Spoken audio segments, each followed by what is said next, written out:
I'll be honest with you. I never thought the moment that nearly bankrupted me would have anything to do with my daughter. But life has a way of mixing business. Why? The night she told me she was pregnant, 16 years old, still in high school, I swear the floor dropped out from under me. And here's the thing, I wasn't just her father that night. I was a man with a failing business, a mountain of debt, and no room for another problem. I remember staring at her across the kitchen table.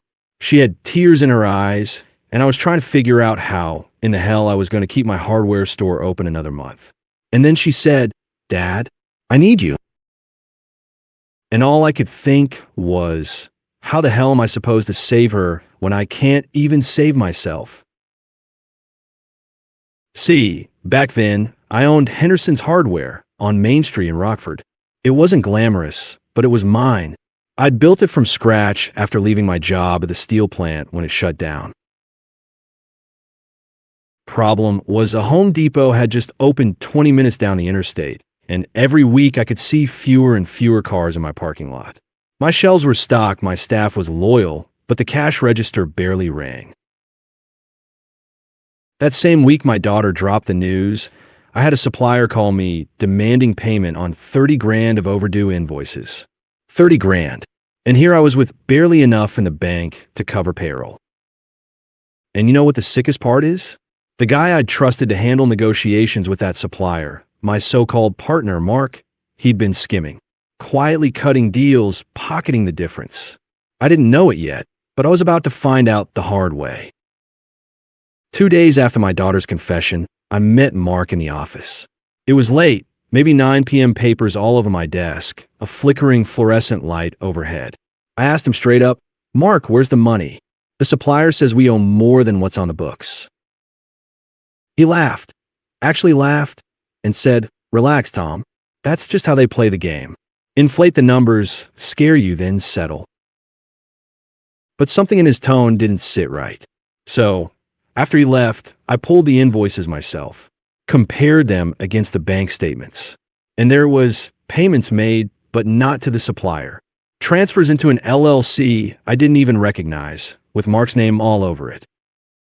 My stomach turned.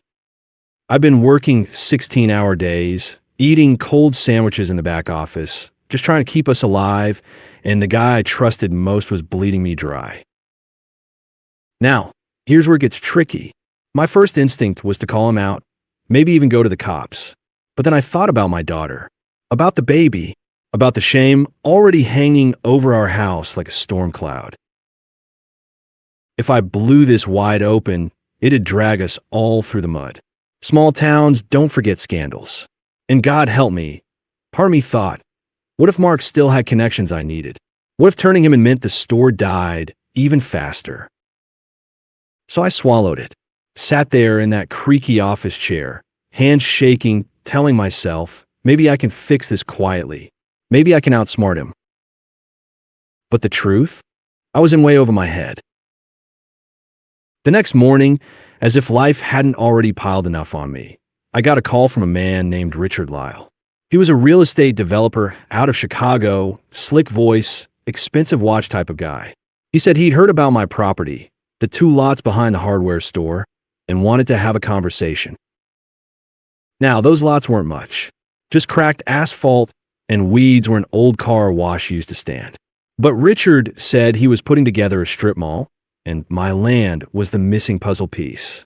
He tossed out a number that nearly made me choke. $500,000. $500,000.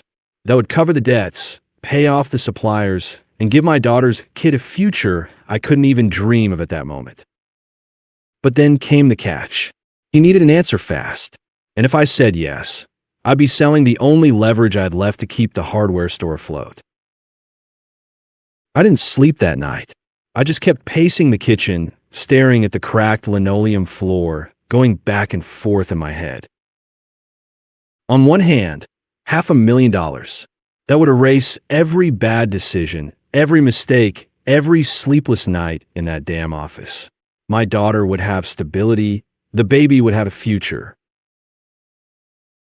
But on the other hand, selling that land meant giving up on the dream I'd built for 20 years.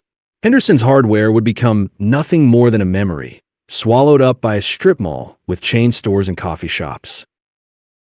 I kept hearing my daughter's voice, "Dad, I need you." And I kept hearing the supplier's voice, too. 30 grand. End of the month, or we cut you off. I was trapped between being the man I wanted to be and the man circumstances were forcing me to become. The next day, I finally snapped. Mark came strolling into the store like he owned the place, chewing gum, grinning. I shut the office door behind him and threw the invoices on the desk. "What the hell is this?" I demanded. He barely glanced at them. "Business, Tom. You wouldn't understand." Business? That word cut me deeper than I expected. Here I was breaking my back to keep us alive, and he was treating it like some poker game. "I trusted you," I said. "You've been stealing from me." He shrugged. "Call it what you want. I call it survival. This place is dying anyway. You're too stubborn to see it. I just made sure I got mine before the ship sank." My hands actually shook. I wanted to deck him right there. But instead, I just said, "Get out." And as the door slammed, I realized he might have been right. Maybe the ship was sinking. That night, my daughter came home late. I could smell the cigarette smoke on her hoodie, the way she tried to hide it. 16, pregnant, scared, and me, standing there with betrayal and bankruptcy hanging over my head. "Where were you?" I asked. "With Jake," she muttered. Jake, the boyfriend. A kid who thought responsibility meant putting gas in his beat-up Chevy. I wanted to scream, to tell her how much pressure I was under, how her choices were wrecking me. But when I saw her face, pale, tired, trying so hard to be grown, I bit my tongue. Instead, I just said, "We'll figure this out." And inside, I thought, I have no damn idea how. 2 days later, Richard Lyle pulled into town in his shiny black Mercedes. He walked into my store like he was already measuring it for demolition. "Tom," he said, shaking my hand too hard, "you've got what I need, and I got what you want. $500,000 clean. But I need you to decide by Friday. My investors won't wait." I sat across from him at that dusty office desk, looking at the peeling paint on the walls, the unpaid bills stacked beside me. Friday. That gave me less than 3 days to decide if I was selling off the last piece of leverage I had. And the worst part? A voice in my head kept whispering that Mark might have been in on this too. That night, after Richard left, I drove out to the lots. Parked my old Ford on the cracked pavement, got out, and just stood there. Wind whistling through broken fence posts, weeds poking through the asphalt. This was it, the last card I'd left to play. If I sold, maybe I'd save my family but kill my legacy. If I kept it, maybe I'd keep the dream alive but risk dragging us all down with me. I thought about my daughter's baby, about the future I wanted for her, about the shame of being the guy who lost everything in a town where everybody knows your name. I sat on the hood of that truck until the sun came up, and when the first light hit, I knew I had to make a choice. Friday morning came like a hammer. I barely slept, pacing that creaky kitchen floor. My daughter sat across from me, hands wrapped around a mug of coffee she was too young to be drinking. She didn't say much, just stared into the steam. Finally, she looked up and whispered, "Dad, whatever you decide, I'll stand with you." Those words hit me harder than any supplier, any crooked partner, any chain store ever could. She was 16, scared out of her mind, and still finding the courage to back me up.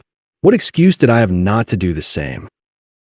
At 9 sharp, I called Richard Lyle. My throat was dry. "I'll sell," I told him, "but on my terms." When Richard walked into the office later that day, he had that smug grin plastered on his face, like he'd already won. He slapped a contract down on my desk.